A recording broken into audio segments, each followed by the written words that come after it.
আছেন সবাই? আশা করছি সবাই খুব ভালো আছেন, সুস্থ আছেন। মৌসুমী রান্নাঘরে আপনাদেরকে আরও একবার অনেক অনেক স্বাগত। তো আজকে একটা নতুন রেসিপি নিয়ে এসেছি। অবশ্যই রেসিপিটা আপনারা পুরো দেখবেন, খুবই ভালো লাগবে। আর ভালো লাগলে অবশ্যই আমার চ্যানেলটা সাবস্ক্রাইব করে আমার পাশে থেকে যাবেন। আপনাদের সাপোর্ট খুব দরকার, আপনারা সাপোর্ট করলে আমি এগিয়ে যাব। অবশ্যই আমাকে সাপোর্ট করবেন। চলুন তাহলে রেসিপি শুরু করা যাক। মাটন একদম ধুয়ে পরিষ্কার করে নিয়েছি। তো শীতকাল, তো নতুন আলু দিয়ে খাসি মাংসের একদম লাল লাল ঝোল বানাবো। তো এইখানে নিয়েছি 1 কিলো খাসির মাংস। চলুন এবার গ্যাস অন করে বাকি মশলা, বাকি রান্না দেখতে থাকুন। গ্যাস অন করে কড়া বসিয়ে দিয়েছি। কড়া গরম হয়ে গেছে। এবার কড়ার মধ্যে সরষের তেল দিয়ে দেব।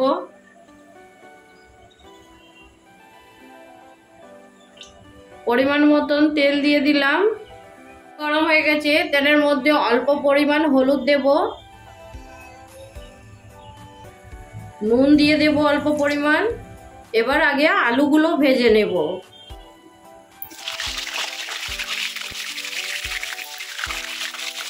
আলুগুলো লাল লাল করে ভেজে নিয়ে ফিরে আসছি।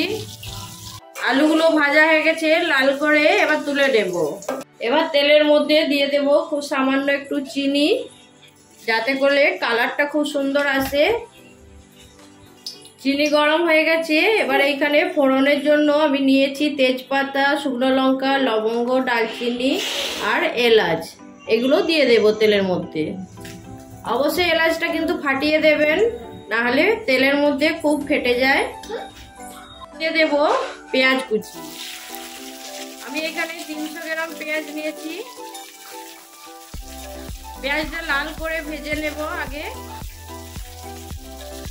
পেঁয়াজের মধ্যে এখন সামান্য নুন দেব, তো হয়ে ভাজা হয়ে যায়।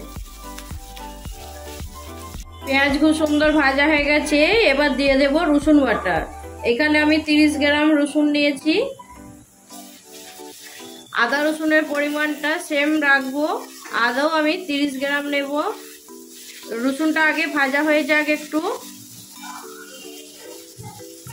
রসুন ভাজা হয়ে গেছে। এবার দিয়ে দেব আদা বাটা।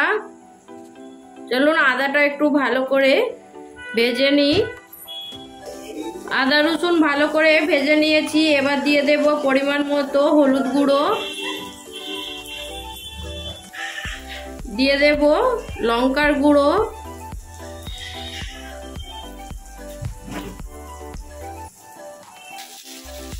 হলুদ গুঁড়ো, লঙ্কা গুঁড়ো মশলার সঙ্গে একটু ভেজে নেব আগে।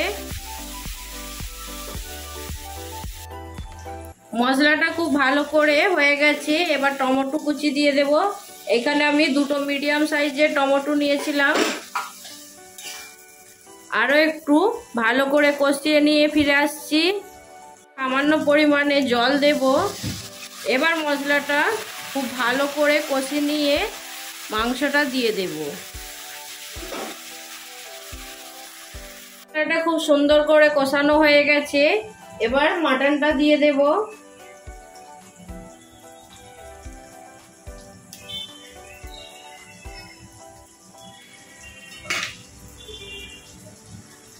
এটাকে এবার ভালো করে মশলার সঙ্গে মিশিয়ে নেব। মশলাটা কিন্তু যত ভালো কষাবেন মাংসের টেস্ট কিন্তু ততটাই সুন্দর হবে। আমি কিন্তু সবসময় কাশ্মীরি রেড চিলি পাউডারটা ইউজ করি, যাতে করে কালারটা খুব সুন্দর আসে আর ঝালটা কম হয়।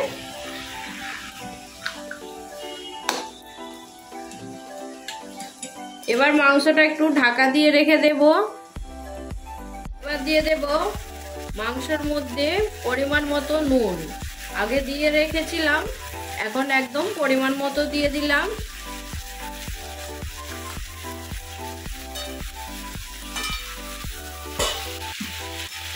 নুনটা খুব ভালো করে মিশিয়ে নিলাম।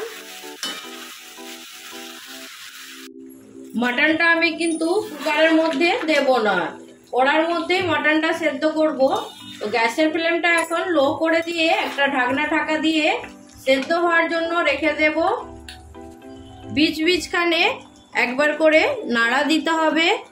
তো চলুন এখন ঢাকা দিয়ে রেখে দিই। খাসির মাংসটা আমি অনেকক্ষণ ধরে সেদ্ধ করেছি, খুব গ্যাস লো মিডিয়াম করে। তো এখন এটা সেদ্ধ হয়ে গেছে, এবার দিয়ে দেব ধনেপাতা কুচি।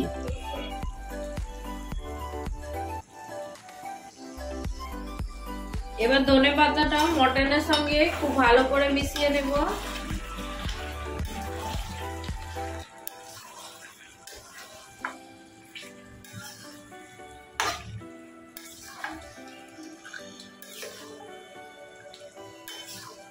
আরো 5 মিনিট মটনটা ঢাকা দিয়ে রেখে দেব।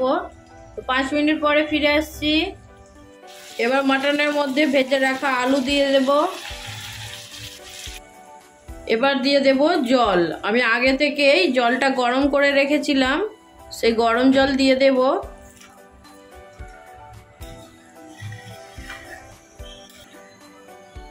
পরিমাণ মতো জল দিয়ে দিয়েছি। এবার আলুটা সেদ্ধ হওয়া পর্যন্ত মটনটা ভালো করে সেদ্ধ করে নেব। তো সেদ্ধ করে নিয়ে ফিরে আসছি। মটনের আলুটা একদম খুব সুন্দর হয়ে সেদ্ধ হয়ে গেছে।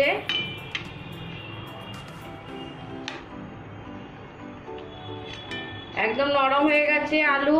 এবার গ্যাসের ফ্লেম বন্ধ করে দেব। আলু দিয়ে লাল লাল খাসির মাংস আপনাদেরকে কেমন লাগলো অবশ্যই কমেন্ট করে জানাবেন। ভালো লাগলে লাইক দিয়ে দেবেন। এই রকম একবার অবশ্যই বানিয়ে খাবেন, খেতে কিন্তু দারুণ লাগে। একদম সিম্পল ভাবে বানিয়েছি, অবশ্যই আপনারা এইভাবে একবার বানাবেন। আর যারা নতুন বন্ধু হয়ে আমার পাশে আসছেন অবশ্যই আমার পাশে থেকে যাবেন। আমার চ্যানেলটা সাবস্ক্রাইব করে বেল নোটিফিকেশান অন করে দেবেন, যাতে আমি যখনই কোনো ভিডিও আপলোড করি অতি সহজে আপনাদের কাছে সবার আগে পৌঁছে যায়, যাতে সবার আগে আপনারা দেখতে পান।